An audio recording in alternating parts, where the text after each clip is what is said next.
Well, children, yesterday we completed second part of the story, Madam Rides the Bus.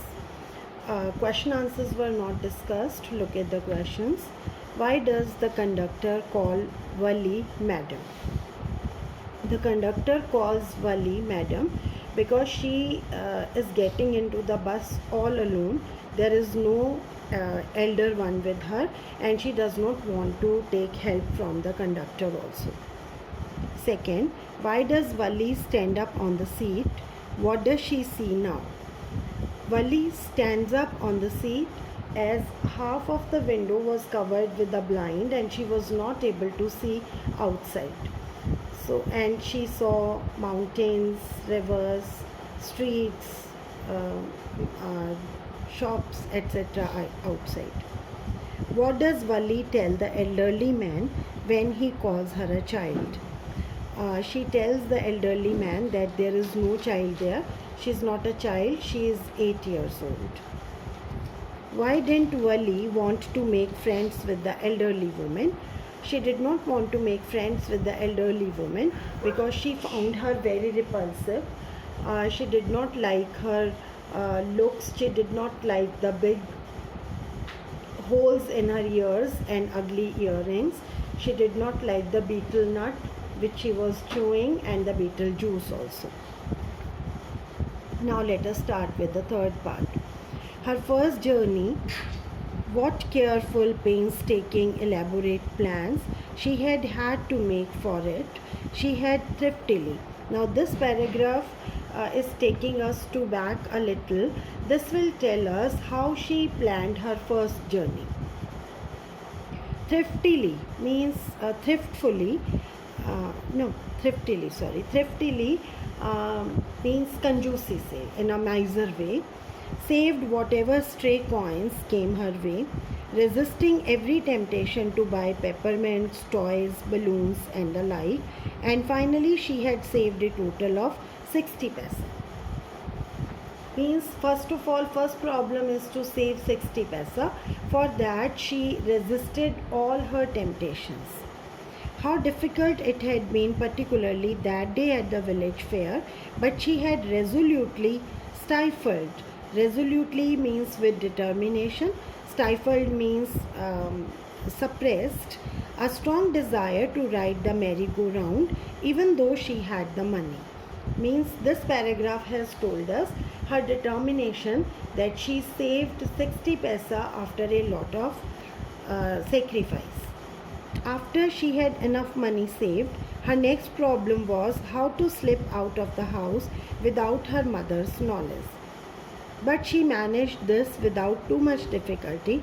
Every day after lunch, her mother would nap from about 1 to 4 or so. Wali always used these hours for her excursions as she stood looking from the doorway of her house.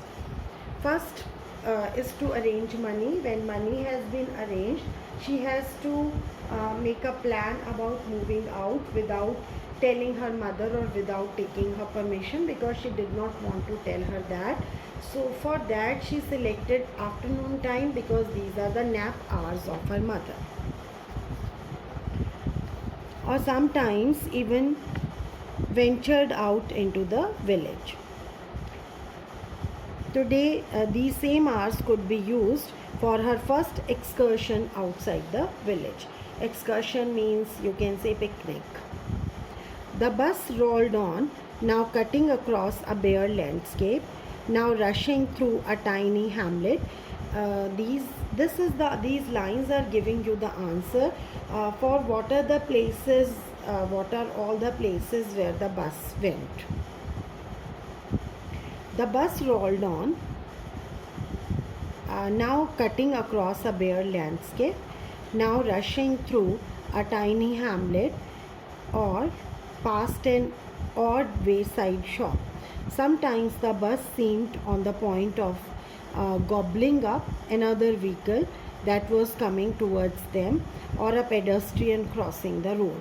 Means sometimes it seems very risky. It seems as if the bus will meet with an accident. But lo, somehow it passed on smoothly, leaving all obstacles safely behind. Trees came running towards them, but then stopped as the bus reached them and simply stood there, helpless for a moment by the side of the road before rushing away in the other direction. So this is about her excitement, that she was very excited, and she was one thing more is clear from here, her observation. She's a very observant girl. Suddenly Welly clapped her hands with glee, with happiness. So see what happened, why she is so happy. A young cow, tail high in the air, was running very fast right in the middle of the road, right in front of the bus. The bus slowed to a crawl, and the driver sounded his horn loudly again and again, but the more he honked, the more frightened the animal became, and the faster it galloped. Gallop means ran, always right in front of the bus. So this paragraph is telling us why she is so happy. She saw a cow, young cow. She is frightened. Cow is frightened, and she is running in front of the bus. Somehow, this was very funny to Welly. She laughed and laughed until there were tears in her eyes. So she was laughing at that sight. "Hey lady, haven't you laughed enough?" called the conductor. "Better save some for tomorrow." At last the cow moved off the road, means she went away, and soon the bus came to a railroad crossing. Now, crossing. A speck of a train. Speck means a dot. Train was looking like a dot because it is in a distance. A speck of a train could be seen in the distance, growing bigger and bigger as it drew near. Then it rushed past the crossing gate with a tremendous roar and rattle, shaking the bus. Now the train, with a high speed crossed that. Then the bus went on and passed the train station. From there it traversed, means it turned into a busy, well laid out shopping street, and turning entered a wider thoroughfare. Thoroughfare is that common street. Such big, bright looking shops. What glittering displays of clothes and other merchandise, means different type of things were there, items were there for display, for sale. Such big crowds. Now they have come to the marketplace. Struck dumb with wonder, Welly gaped at everything. She was feeling very surprised because she was looking at these sights for the first time. Then the bus stopped and everyone got off except Welly. So the bus has come to the town now. Everyone has come out of the bus. They are going wherever they wanted to, but Welly did not go out because she had not to go anywhere. She had to cover the return journey. "Hey lady, aren't you ready to get off? This is as far as your 30 paisa takes you." Conductor says, "You bought the ticket for coming to this point only." "No, I am going back on the same bus." She took another 30 paisa from her pocket and handed the coins to the conductor. So she is a very self-respecting girl. She gave another 30 paisa for another ticket, and she told the conductor that she had to go on the same bus. "Why? Is something the matter?" "No, nothing is the matter. I just felt like having a bus ride, that's all." "Don't you want to have a look at the sights now that you are here?" "All by myself. Oh, I would be much too afraid." So here, till now we found the girl very confident and very grown up, but this line has told us that she also feels fear, that no, all alone I cannot go in this market. Greatly amused by the girl's way of speaking, the conductor said, "But you were not afraid to come in the bus." "Nothing to be afraid of about that," she answered. Means perhaps she means to say that there were other passengers, or she was familiar with the bus as she saw it daily.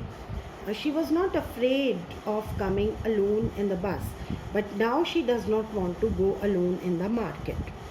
Well, then, why not go to that stall over there and have something to drink? Nothing to be afraid of about that either.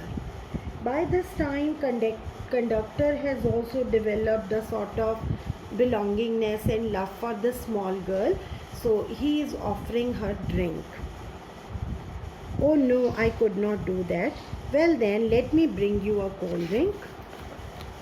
No, I don't have enough money. Just give me a ticket, that's all. Means she did not accept the drink. It will be my treat and not cost you anything. Conductor says it will be from my side. No, no, no. So this is a good example to be quoted if you have to write that the girl is self-respecting. The conductor shrugged and they waited out until it was time for the bus to begin the return journey. Again, there were not many passengers. So third part is also over. Tomorrow we will discuss the question answers of the third part. Read it carefully.